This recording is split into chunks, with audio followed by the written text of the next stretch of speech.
ஓம் நம சிவாயா. யூடியூப் ஃப்ரெண்ட்ஸுங்களுக்கு நான் கர்நாடகத்துலேருந்து பேசுகிறேன். என் பேர் சுரேஷ் பாபு, சுரேஷ் குருஜின்னு சொல்லுவாங்க.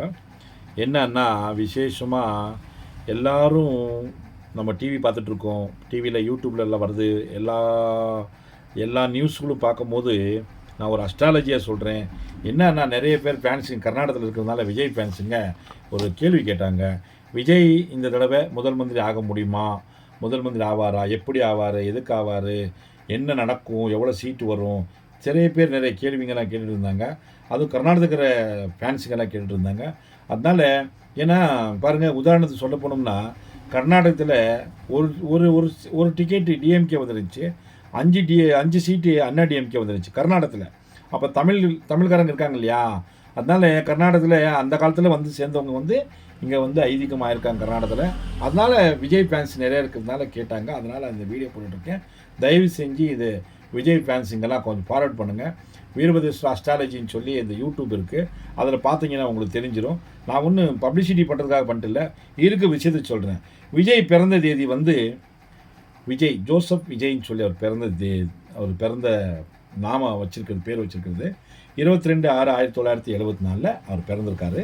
அவர் பிறந்த ராசி வந்து லக்னம் வந்து கன்னியா லக்னம், கர்நாடக ராசி, புஷ்ய நட்சத்திரம், பூச நட்சத்திரம்னு சொல்லுவோம்.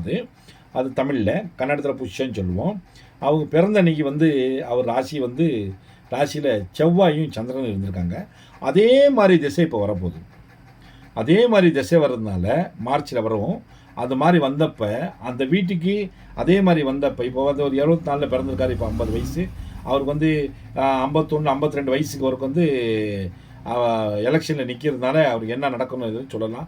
அதே மாதிரி பிறந்த அன்னைக்கு வந்து அவருக்கு ஆசீர்வாதம் பண்ணது வந்து எந்தெந்த லக்னம் ராசிகளில் அவருக்கு சப்போர்ட் பண்ணுச்சுன்னா புதன், சுக்கிரன், செவ்வாய், குரு, சந்திரன் இத்தனை ராசிக்காரங்களுக்கும் அவங்களுக்கு வந்து சப்போர்ட் பண்ணிருக்கிறதுனால அவருக்கு ஒரு அதிர்ஷ்டம் பிறந்துச்சு. அவர் ஒரு 21 வயசுக்கு மேலே தான் அவருக்கு அதிர்ஷ்டமே ஸ்டார்ட் ஆச்சு. 21 31 41 41 41 51 வந்துருச்சு. இப்போ 51க்கு அவருக்கு அதிர்ஷ்டம் ஸ்டார்ட் ஆகிருக்குது. இந்த அதிர்ஷ்டம் ஸ்டார்ட் ஆகிருக்கிறதுனால அவர் ஜெயிக்கிற வாய்ப்பு 90%.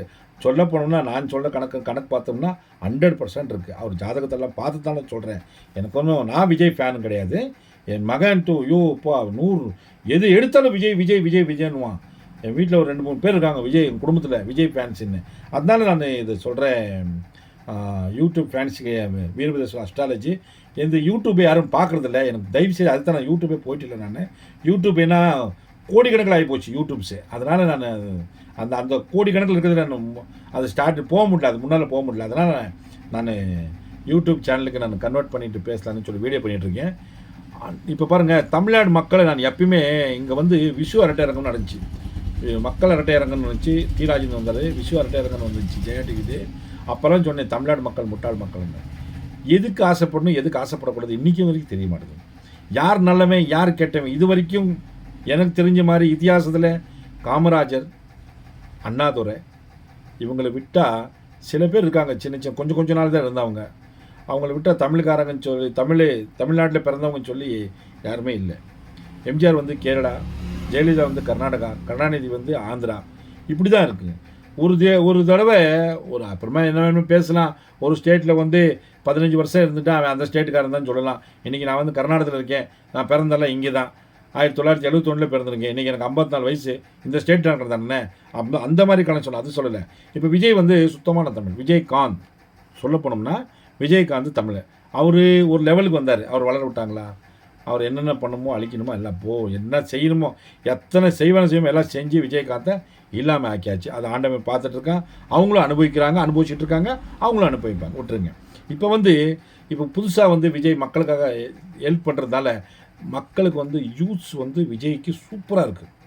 மக்கள் யூத்ஸ் இருக்கு இல்லையா, அது வந்து விஜய்க்கு பேவராக இருக்குது. ஒன்று ஏன் பேவராக இருக்குதுன்னு சொல்ல வரேன்னா, ஆண்டவன் செயல் இது. சிவன் ஆடுற ஆட்டம் இது. ருத்ர தாண்டவ ஆட்டம். ஒரு நடிகன் முதல் மந்திரி ஆகிறது ஒன்றும் புது விஷயமும் கிடையாது. தமிழ்நாட்டில் 100% சக்ஸஸ்ஃபுல் ஆகலாம். ஆனால் சில கொஞ்சம் ப்ராப்ளங்களெல்லாம் இருக்கும் விஜய்க்கு. அந்த ப்ராப்ளங்களெல்லாம் சரியாக போகணும். இப்போ விஜய் ஃபேன்ஸுங்களுக்கெல்லாம் ஒன்று சொல்லி கேசப்படுறேன். இப்போ விஜய் முதல் மந்திரி ஆகணும்னா ஒரே ஒரு பூஜை மட்டும் பண்ணுவாங்க. தமிழ்நாடு இருக்க மக்கள் எங்கெங்கே முருகன் கோயில் இருக்கோ அந்த முருகன் கோயிலுக்கெல்லாம் பிரதர்சனம் பண்ணி நமஸ்காரம் பண்ணி பூஜை பண்ணி பால் அபிஷேகம் கொடுத்துட்டு விபூதி அபிஷேகம் கொடுத்து அர்ச்சனை பண்ண வச்சு செஞ்சுட்டே வாங்க. யார் எந்தெந்த டிஸ்ட்ரிக்ட்காரங்க இருக்காங்களோ அங்கங்கே அந்தந்த டிஸ்ட்ரிக்டில் முருகன் கோயில் இருக்கோ செவ்வாய்க்கிழமை முருகனுக்கு பூஜை பண்ணுங்க. 100% முருகன் கை கொடுத்து சூப்பராக ஆக்கி விடுவார். அதனால் அந்த ஒரு பூஜை. அதே மாதிரி வெள்ளிக்கிழமை அம்மன் கோயிலில் போய் எலுமிச்சம்பழம் தீபம் பொருத்தி இந்த வாட்டி விஜயகாந்த் தான் இல்லை, விஜயாச்சும் வரட்டும், அதனால் விஜயமாக இருக்கட்டும், முதல் மந்திரி ஆகட்டும்னு தமிழ்நாடு மக்கள் கேட்டுக்குங்க, கர்நாடக மக்களும் கேட்டுக்குங்க. கண்டிப்பாக விஜய்க்கு இந்த தடங்கள் நடக்கும் இல்லையா, இந்த தடங்கள் நடக்கிறதெல்லாம் தப்பிச்சுட்டு போகலாம். அதனால் என் கணிப்பு பிரகாரம், நான் அவர் ஜாதகத்தை பார்த்த பிரகாரம், இந்த டேட்டில் பிறந்திருக்குது, இந்த மாதத்தில் பிறந்திருக்குது, இந்த இதில் பிறந்திருக்குது, என்ன வந்துருச்சு 6ஆம் மாதம் வந்துருச்சுன்னா, ஜூன் மாதம் வந்துருச்சுன்னா திரும்ப ஒரு 51 வயசு ஆயிடும். அதனால் அதிர்ஷ்டம் பக்கத்தில் இருக்குது. யாருக்கு என்ன சொல்லட்டும், எனக்கு தெரிஞ்ச மாதிரி எந்த கூட்டணி வைக்கிறது வேணாம். எந்த கூட்டணி வைக்காமல் விஜயா நின்றார்னா விஜய் வாங்கி ஜெயிக்கலாம். அதே மாதிரி கர்நாடகத்துக்கு மைசூர் சாமுண்டியை வேண்டிக்கிட்டு திரிபுர சுந்தரி கோயில் இருக்குது, ராஜாங்கள் கை கும்பிட்றது, அந்த கோயிலை சாமி கும்பிட்டுக்கிட்டு தர்மஸ்தலத்துக்கு ஒரு வாட்டி கொல்லூருக்கு ஒரு வாட்டி சாமி கும்பிட்டுட்டு போனீங்கன்னா கண்டிப்பாக விஜய் நீங்கள் முதல் மந்திரி ஆகலாம். இதில் பற்றி யார் என்ன பண்ணாலும் என்ன தலைவர் நீங்கள் பாட்டில் உங்கள் வேலையை நீங்கள் பார்த்துட்டே இருங்க. அதனால் விஜய் ஃபேன்ஸுக்கெல்லாம் நான் சொல்கிறது எவ்வளோ தான், விஜய்க்கு அதிர்ஷ்டம் இருக்குது. இந்த தடவை ஆச்சா முட்டாளாகாதீங்க. சூப்பர் டூப்பராக போட்டு இந்த தடவை ஒரு தமிழன் முதல் மந்திரி ஆகட்டும்னு என்னுடைய ஆசை. நல்லா இருக்கட்டும். விஜய் ஜெயிச்சா மக்களுக்கு யூத்ஸ்களுக்கு நல்லதாகும்.